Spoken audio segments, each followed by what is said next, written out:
Hey guys, welcome to the ultimate spring reset.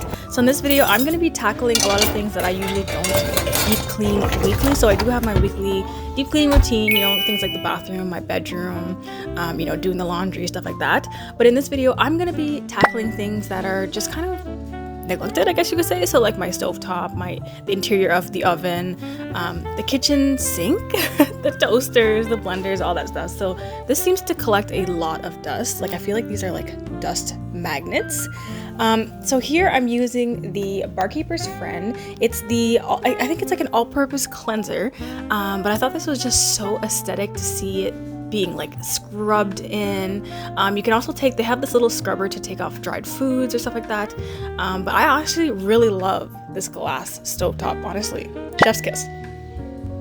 Now, if you've been watching my videos for a while, you know that I live with my family and that I love to cook. The kitchen is my favorite thing to use, actually. And a lot of the grease and just food splatter just kind of gets on over everything, the walls, the oven, the stovetop, all that stuff like that. So I'm just taking some Lysol degreaser, and you can also, I usually spray some like foam soap too, just to get all that extra oil out of there. And then I'm going to be wiping that down. So I guess I had extra energy today because I felt like I could tackle all these like cabinet cupboards, like the cupboards pretty much.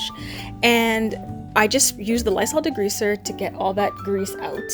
And then I'm just taking this like magic eraser, trying to get all the like scuffs out. I ended up just using the cloth because it didn't really work out too well, but this was covered in grease. Like it was yellow. I was actually shocked that these were white because I was like, what happened here? But this took a lot of work. I wanted to give kind of like a close-up of the actual dirt that came off this thing, because I don't think we've cleaned it since we've moved in. Actually, I think I cleaned it one time, but it's been neglected, okay? So don't judge me.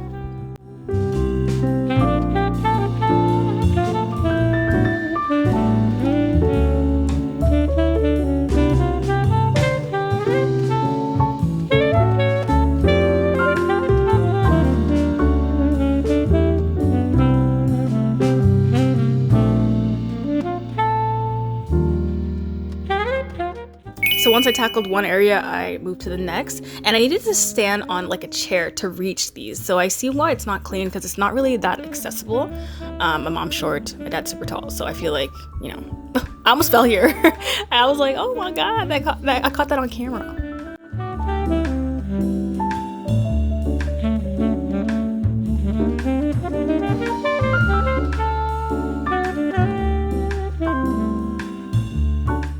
Okay, y'all gonna be seeing a lot of disgusting things in this video, okay? So I feel like it's very satisfying to see you deep clean like things that are disgusting. I feel like when people clean things that are already clean, it doesn't really give you that satisfaction. So this is the dish tray. Yeah, you heard me, okay? The dish tray. So it collects water and it drains it back into the sink. And of course, that's gonna be, it's gonna be room for mold and fungus and bacteria and stuff like that. So here I am just deep cleaning it, scrubbing into it. I actually used bleach for this one because I wanted to kill that mold. Actually, sometimes if you just spray the bleach, it will just kill it and it'll disappear. But I just like to scrub everything down, make sure everything, gets into the nooks and crannies and all that stuff. And I also use spray-on soap. So next I am tackling the kettle. So this kettle actually has some sentimental value. So this was passed on from my grandma. My mom's mom, it was passed on. She actually passed, so late grandma. And this was the very first kettle that they had. And they've had this since they've been in Canada. And they've been in Canada for about 30 years, I believe.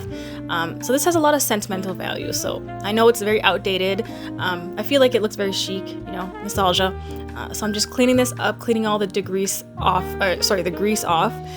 after we cook, everything kind of gets splattered. So now this is something I rarely do, honestly, cleaning the kitchen sink. So obviously when we wash dishes, you fill it up with soap. So we kind of give it like a quick wash, but actually deep cleaning it. So using the Barkeeper's Friend, or Barkeeper's Friend? I think it's Barkeeper's Friend. Just using that, so it's all-purpose cleaner. It's meant for like stainless steel, porcelain, all that stuff. So I definitely use this in the bathroom. So this is the liquid version. I actually prefer the powder, but I'm just using this to kind of get rid of it. And I'm using some spray soap here to just cleanse down the counters.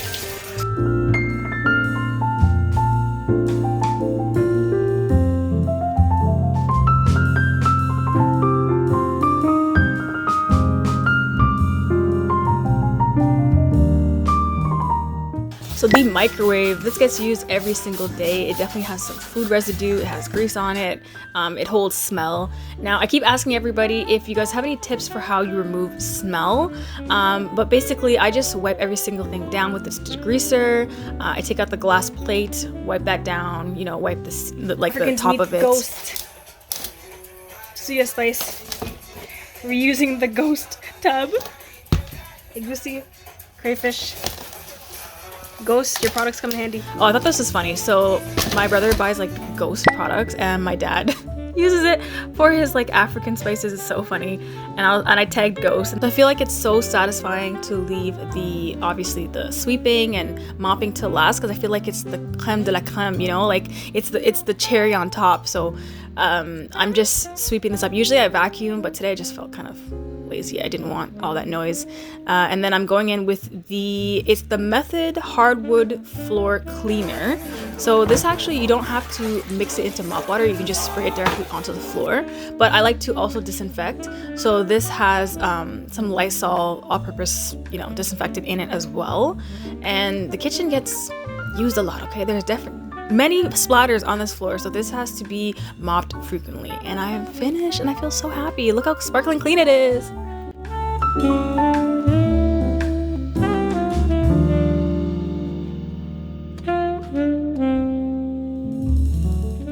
So to reward myself, I'm going to my favorite store, which is Richie's Feeds. I'm going plant shopping. I have a plant addiction. And recently I'm like, is it a plant addiction or is it a shopping addiction? And I don't even want to unpack that. So we're going to save therapy for next time. But I just really love plants. And when my room is nice and clean, I like to have a bunch of plants just kind of around my room. You know, it's something nice to look at. So I've been going to this is New Canadian Tire, and they have tropical plants for $4.99. Every single thing that you saw here, $4.99. And I was like, I'm buying all of these. So it's hard to walk in here and not break the bank. But I have been looking for some kind of more rare tropical plants. You know, I usually shop around and I notice what plants are not in certain stores. So I got my dad a money tree because he begged me to get him one. I really like prayer plants.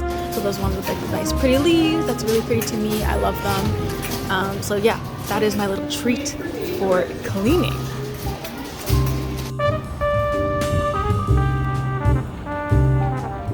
So then we had to drop off some clothes at Plato's Closet, so we had to wait. So we decided to try these donuts. These are from Suzy Q Doughnuts. This is my favorite. It's the Oreo cream cheese. Oh my god, look how big it is. Okay, that cream cheese is so creamy.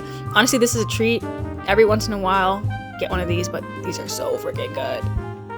I had to do some grocery shopping. So for my grocery shopping, I like to get things that are on discount. So there's a nice little aisle here. I also pick up some fruits to juice. I get some bagels, some ground beef to make some pasta with.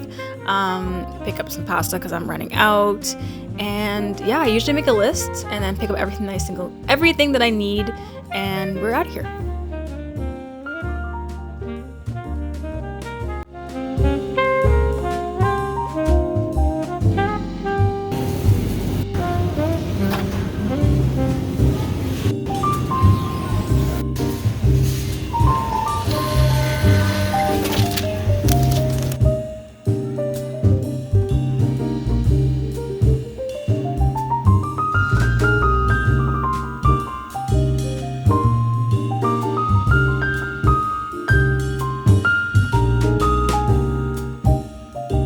So this has some sentimental value. I am now repotting with my dad my very first plant. I actually have baby pictures of this plant. And I got this plant I think about 2 to 3 years ago. And this is my biggest plant. It is thriving, and I swear to you, it thrives on neglect because literally I don't do much for it, literally. Like, it doesn't need to be watered that often. If you put it in the sun and its leaves kind of crisp up, it forgives you. It just keeps growing. It shoots out new leaves. So this is the Parlour palm. And if you kind of want to get into plants and you're not sure which plant to get, honestly, this is a plant I will recommend for beginners because you don't have to do much. Just give it a little bit of water, a little bit of sun, a little bit of light, and it's all good. And so we ended up repotting it because this thing gets huge. I don't know if you guys have seen like how big they can get. And it had been shooting out roots, and then all of a sudden it just stopped for a while. So I was kind of like suspicious. And then I ended up pulling out the pot and it was so root bound. The roots were coming out the bottom of the pot. So I was like, oh, time for an upgrade, girl. So we went shopping, went to the dollar store, got her a nice big pot so that she's gonna be in there for a long time, and eventually you don't have to repot for like another 3 years. So this is amazing. But yeah, if you're looking to get into plants, I recommend that. But here's the new plants that I had got today when I went plant shopping. This one is so pretty. It's called a croton, and they're so colorful. This one is a spotted polka dot plant, and honestly I didn't learn my lessons because I bought 2 of these and they both died. I killed the first one and I was like, all right, I think I'm more of like an expert now, so let's try again. Dead. Anyways, so here's my nice little plant display. Is it not like super aesthetic? I think it looks great. I love staring at it, honestly. So now we're getting into garden season, so we've got some flowers for the backyard, and we're kind of shopping around, like what would we like, you know. Honestly, flowers are so beautiful. Oh, and I also got my brother a pineapple plant, and it is so cool. So here's an Alocasia, and I actually argued with the lady at the store to get this for discount because she was like, no, this is full price. I'm like, it is half dead, girl, okay? So let me show you how I prepare my plants for when I bring them home from like the nursery. So I always like to spray down the leaves, clean them, because I want to make sure that there's no bugs and I'm not bringing this home. So I'm using hydrogen peroxide, a little bit of baking soda, and some distilled water. Just spraying it all down. I also put some neem oil in it too. And these crunchy leaves, I just cut it off. It looked like a jigsaw puzzle. It was so funny. So look at those roots. This is root bound. So we are repotting it. Put it into a nice little upgrade. You know, got a little fertilizer stick. Wipe down the leaves so they're nice and shiny. And she is doing well. She is doing well. I'm looking at her right now in my room. Ended up having to cut off that extra leaf because it was definitely, I think it was like fungus or something, like it was definitely dying. So I want the plant to put all its energy towards that one leaf, and eventually it's gonna reward me with more leaves, so win-win. So I thought I'd sneak in here a nice little recipe for you guys to do. It's very easy. So I guess I call this the apple pie Greek yogurt, like a high protein breakfast, high protein snack. So for some reason I was really craving like apple pie, like, you know, caramelized apples. So what I'm doing here is I got some Granny Smith apples. I'm just gonna core them, so cutting out the little stick at the top and then taking out the seeds. And then I'm going to cut these up into small pieces, put them into a pot, and then I'm just going to put them on like light heat, just so they can kind of heat up a little bit. And so I actually will be doing a segment on how I treat my pollen allergies. So if you're struggling for pollen allergies, listen up. So I have been taking local honey. So local honey means that the farm is in your area. And I'm not talking about from the grocery store because that's usually imported. So you want to go to like a farmer's market and get pollen honey from people that, you know, live around your city. So what I do is I have this like immune booster, which is bee propolis. So it's like, I sound nasty, but it's like bee spit with pollen. And so this is what's flying in the air causing your allergies. So you're supposed to take this throughout the winter, take it every day, like a spoonful in my tea. And then this will help your body, you know, get used to the pollen. So like the allergies is basically an immune response to a threat, basically. So your body's telling you, oh, pollen's coming, you know, this is a threat, we're gonna die. That's why you get your itchy eyes, you know, itchy nose, all that stuff, sneezing, coughing. So using this helps my allergies, and I know a lot of people asked about this, so I definitely will be doing a segment on that in another video. But I also added some honey into these apples. So what I did was I caramelized them with some local honey, some brown sugar, and some cinnamon. And then I'm using the Greek yogurt into these little tiny bottles and then just topping them up with any, like these apples that I have. This is so freaking delicious. Such an easy, high protein snack. Please try it out. Thanks for watching. Bye guys.